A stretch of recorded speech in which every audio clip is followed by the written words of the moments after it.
It's lovely to be here as usual. Okay, what I want to talk about today is a little bit about spiritual awareness. We are all spiritual warriors. We must fight the battles within as well as without. Or better put, love ourselves so we can love others. An ancient Sufi philosopher has stated, declare your spiritual war on the 13 enemies you cannot see: egotism, arrogance, conceit, selfishness, greed, lust, intolerance, anger, lying, cheating, gossiping, and slandering. If you can master and destroy them, then you'll be ready to fight the enemy that you can see. So we all are spiritual beings in a physical body. We all have to overcome these enemies. Some can become weaknesses if we allow it. And the first one is egotism. We all know egotistic people. An excessive esteem or consideration for oneself, leading one to judge of everything by its relationship to themselves, to their own interests or importance. We have to look at how we project ourselves. Is it all about me? You know, am I the greatest healer in Casadega? Just, hey, but I have been in places where people have said she's the best healer in Casadega. But so, you know, you have to just know we're doing service work, and that's what is important. When we look at our ego, we have to look at a situation and observe, right? And then step back, and then take action. The only difference between observation and judgment is that judgment has the attachment of right associated with it. So when we have a situation, we're going to have to look at it and take that spiritual action, but hopefully not too egotistical. But we have to have ego to accomplish our spiritual goals. Otherwise, you know, I'm going to be a couch potato all day. I've got to get up and do something.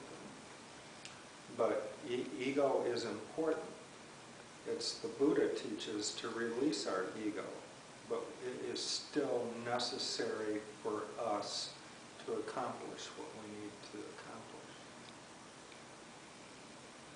Okay, the second enemy is arrogance.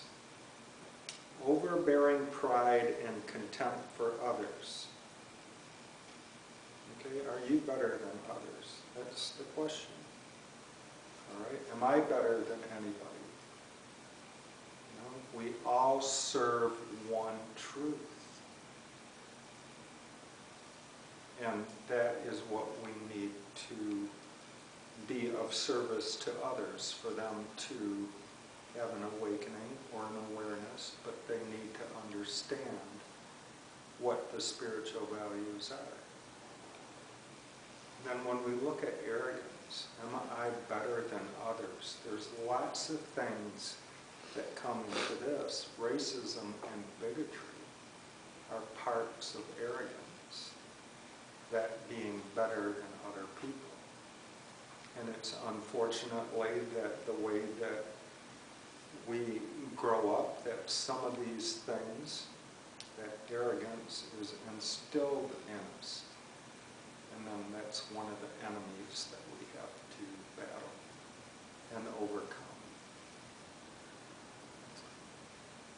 Another one is conceit. And conceit is like egotism, having or showing an excessively high opinion of oneself. Okay, so I was introduced, I'm a Reverend Doctor, right? Some people think they are better than others because they have a piece of paper or a bunch of stuff behind their names.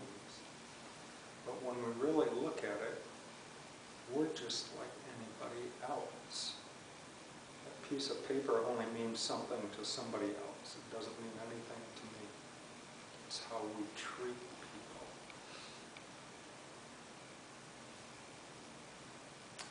Another enemy we have to battle is selfishness, or a concern for one's welfare or advantage at the expense or disregard of others. Okay, selfishness. Right? Stepping on others, all right, it is a part of selfishness. I am going to squash your ideas because it's mine. Okay, that's part of the law of silence that I've talked about before. Okay, we want to keep all that in because if we express it, then our ideas may be stolen. And you may see your work published under another author's names. And that has happened to my leader, James Thomas, before. So we have to look at selfishness. Okay, but we're all part of the oneness. We have to understand that we're an aspect of everybody. So if I'm helping you, I'm helping myself. And the selfishness, that battle with the oneness should be evened out. The next enemy that we have is greed. And this is a selfish or excessive desire for more of something, such as money, than is needed. Some people are motivated by naked ambition and greed.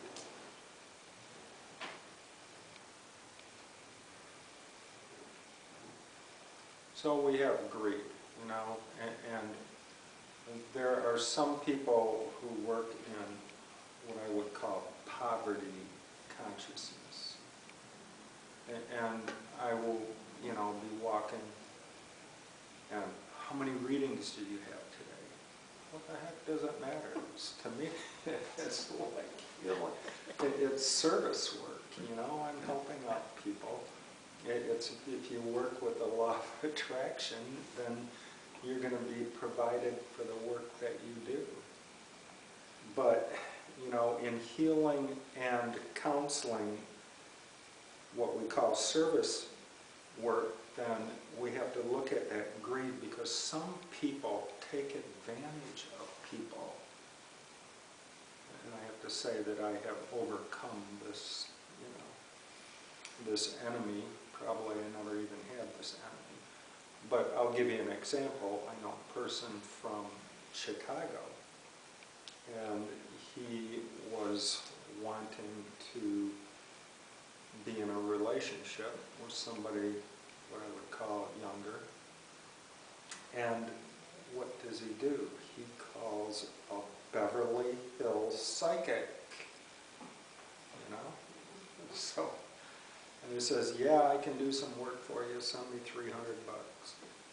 And then it's like, if you really want work, you know, that to happen, okay, universe, I'm going to work with the universe, and, you know, send me $13,000 and you'll have that relationship, okay? So that's kind of greed on that, but maybe the guy just needed to make a mortgage payment in Beverly Hills for the month. So, but we have to look at it. We have to put greed aside, and we have to serve people. Okay, another enemy within is lust. When we look at lust, this is to have an intense desire or need, or pretty much a craving. And some people use that intense desire or need to shortcut things. It's this generations that's coming up. I want it now. I got my spiritual awakening, and now I'm a counselor, right? Or I'm a healer. But they get all this information off the internet and everything, but what is the understanding of it? So shortcutting is what I would call a part of lust. But we're going to have to let the universe flow, and whatever that intense desire or need is, just slow it down so we get that spiritual understanding.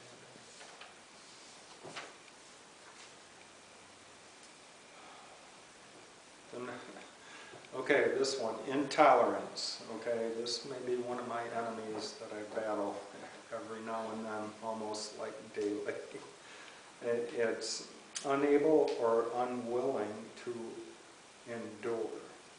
Okay, and part of this is patience. All right, intolerance, that's probably one of my weaknesses, is having patience with people. And part of the intolerance I don't really like is what I would call putting off things. And if we're directed to do something, then we should not procrastinate. So when I look at people, why didn't you do that? You were told maybe 3 years ago to do it, and you'd be in a better spot. No, but it's something that I have to work on. But when we look at intolerance, I mean, part of my intolerance was watching the TV news. So I got rid of that attachment and got rid of my TV news. But part of the intolerance is sticking to your principles. Okay?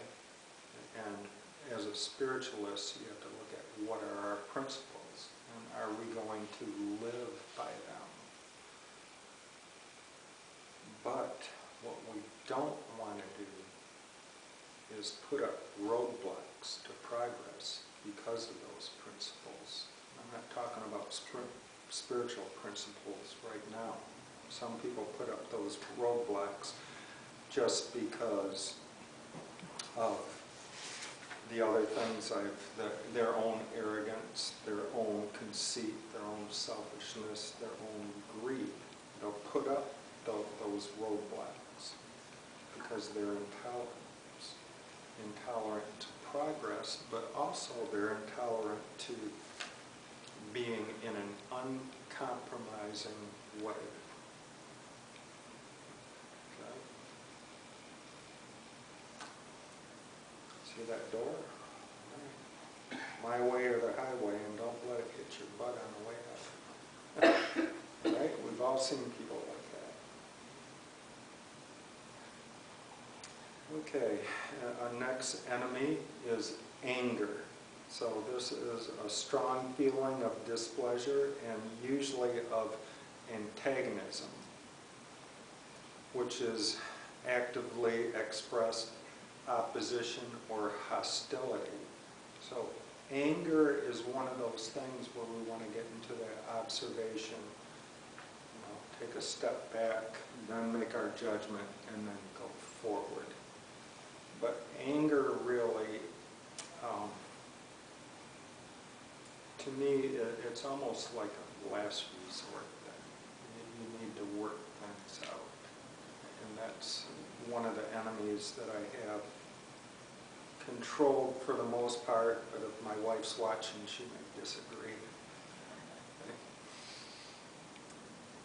All right. The next enemy is lying. And that is marked by containing untrue statements or false statements. I had a client yesterday who stated his brother-in-law was in a car accident and he killed his sister. And she was in the passenger seat and thrown out, and he was behind the wheel and partially stolen, and he was charged with that vehicular DUI. But his lawyer is saying she was driving. Okay, so the courts will kind of figure that one out. But it's like you don't want to lie in those cases. You have to face the truth in some way or form, because it just snowballs. Anybody ever hear of a white lie? My mother had said, "You will never hurt anybody." Sorry, she's right here too. Okay, so, but those things can snowball as well. So, the next enemy is cheating, is to deprive of something valuable by the use of deceit or fraud, or getting ahead by any means. So, and we've all seen a lot of people like this as well. They're going to do anything themselves to get ahead. I've seen it in the spiritual arena, but I've seen it growing up too. It's especially baseball. In high school and stuff, the parents would wine and dine the coach so that his son would play, even though he would not be the best person in the position. And that happened to me. That's why I ran track, because it's the best person is in that position always.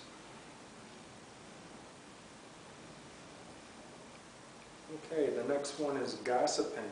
A person who habitually reveals personal or sensational facts about others, and rumors fit this category. Okay? Don't say anything bad about anybody unless you're walking in their shoes. And if you have to say anything to them, say it to them in their face. All right? There's a lot of hurt that goes on because of that. And in a spiritual kind of level, like you got a target on your back. People always want to drag you down for whatever reason. And the gossiping just has no place, right? If anybody works with the ascended masters, then El Moria is right here, and he's going to tell you, work on that throat chakra, all right? And do the spiritual work. Okay, so we're just going to flood this room with blue energy. Okay, and then slandering is just saying those false or defamatory oral statements against a person. So, and like gossiping, it goes a step further, and it's actually saying false things about them. Right? And I've been accused of adultery even. So it's like, what happened to that? It's something that people have to deal with. But the thing of it is, when we battle our own spiritual enemies, those are things that we have to look at. The Sufis, as I have mentioned here before, also say before you speak, it's let your words pass through 4 gates. First one, is it true? Second one, is it nice? The third one, is it necessary? Okay? A lot of people blow smoke for doing nothing. Get to the point already. Okay? And then the fourth one, does it improve upon the silence? Meaning, as my mother would say, if you don't have anything to say nice, don't say it at all. Okay? Because we want to inject happiness into these people. So these are the enemies within. And if we master and destroy them, then we'll be ready to take our fight for our spiritual battles out into the world. And hopefully that's a spiritual cause that we have our sole purpose to accomplish here on this life.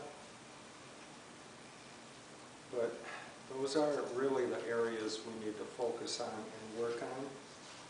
And when we look at it, these are our battles, and it sounds like a lot of morals that we need to adhere to. And we go to spiritual principle number 7, which we have our moral responsibilities to do. Natural laws assist us. We are a spiritual being in a physical body, and we all have experiences, bad or good. It's just the life's experience. It's the free will that we make.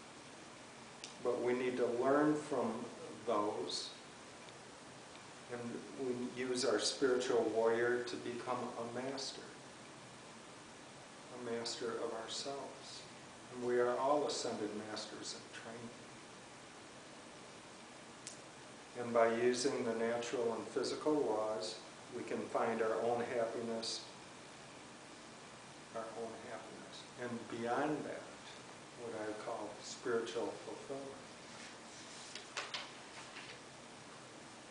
So after we conquer these battles of the enemies within, then on our spiritual path, we can enjoy the fruits of spirit, which are love, joy, peace, patience, kindness, goodness, faithfulness, gentleness, and self-control.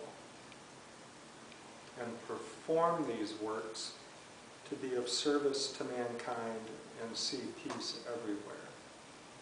That is, everyone here is a service being to help humanity. And that is how we can battle the enemies within. And we can take that, if you want to call it battle, or our spiritual path and purpose to all of humanity.